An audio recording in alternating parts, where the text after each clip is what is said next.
بسم اللہ الرحمن الرحیم۔ اللہم صلی علی محمد وعلی آل محمد۔ Welcome to my channel Urdu Islamic centre. ایک دفعہ حضور کئی دنوں کے بعد تشریف لائے، سفر کے آثار بھی تھے،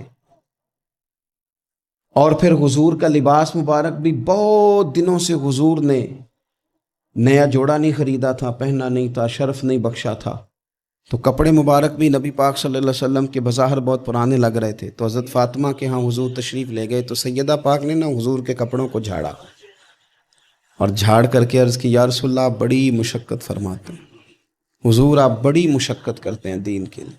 یا رسول اللہ صلی اللہ علیہ وسلم دیکھیں کب سے آپ نے کپڑے نہیں خریدے، حضور یہ مشقت کب تک، کس حد تک؟ یہ گویا سوال ہے حضرت فاطمہ کا۔ یا رسول اللہ صلی اللہ علیہ وسلم اتنی مشقت؟ تو حضور نے فرمایا، فاطمہ تیرے باپ کی ڈیوٹی ہے، تیرے باپ کی ڈیوٹی ہے کہ ہر دیہات میں، ہر شہر میں دین پہنچانا ہے۔ پھر نبی پاک صلی اللہ علیہ وسلم نے ایک جملہ کہا جو میں نے پہلی دفعہ پڑھا تو بتاتا ہے کہ مشن کتنا بڑا ہے۔ نبی پاک صلی اللہ علیہ وسلم نے فرمایا، فاطمہ جہاں تک رات پہنچتی ہے نا، وہاں تک ہم نے اللہ کا دین بھی پہنچانا ہے۔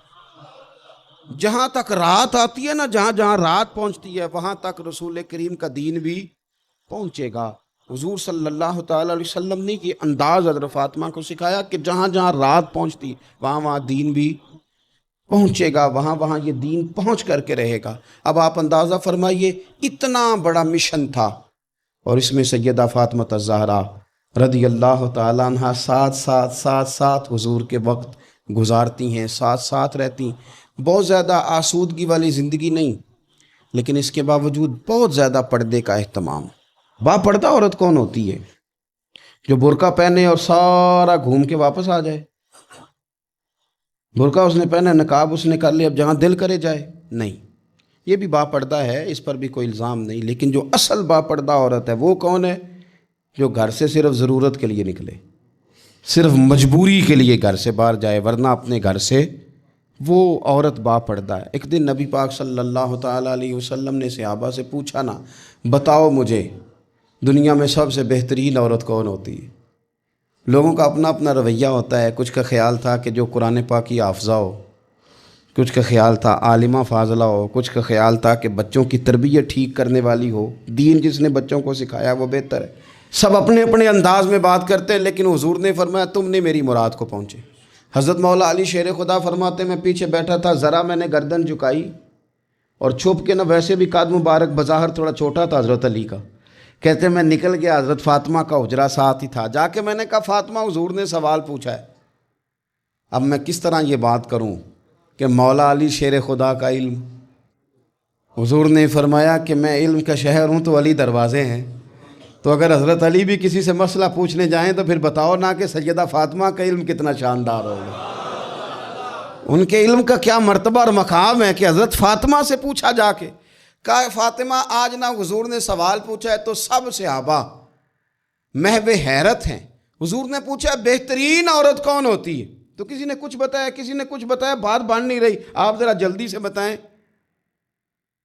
تو حضرت فاطمہ کہنے لگی علی بہترین عورت پتہ کون ہوتی ہے؟ یہ آپ نے غور کرنا لفظوں پہ، کہا بہترین عورت وہ ہوتی ہے جسے نہ کبھی غیر مرد نے دیکھا ہو اور نہ کبھی اس نے غیر مرد دیکھا ہو،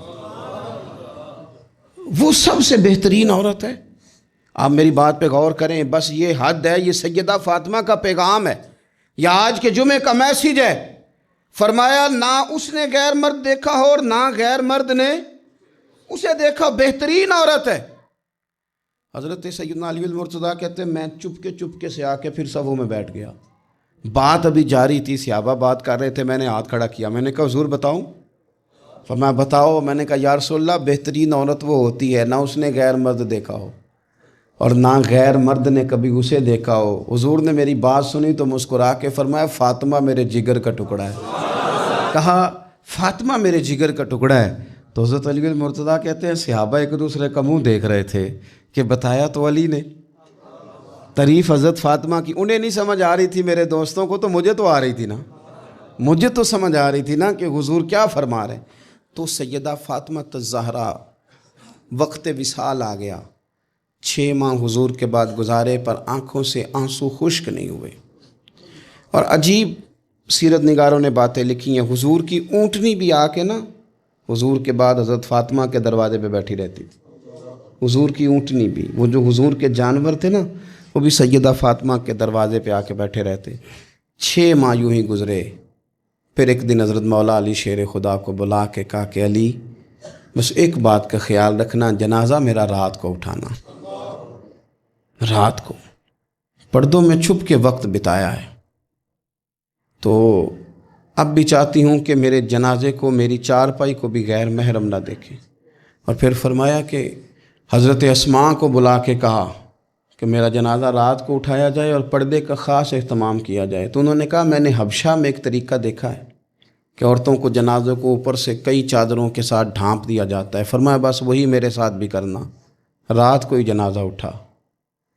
تو شاید مدینے میں آج کوئی آنکھ ایسی نہیں تھی جو خشک رہی ہو۔ حضرت عمر جیسے لوگ بھی روئے، حضرت ابوبکر صدیق جیسے لوگوں کی آنکھیں بھر آئیں۔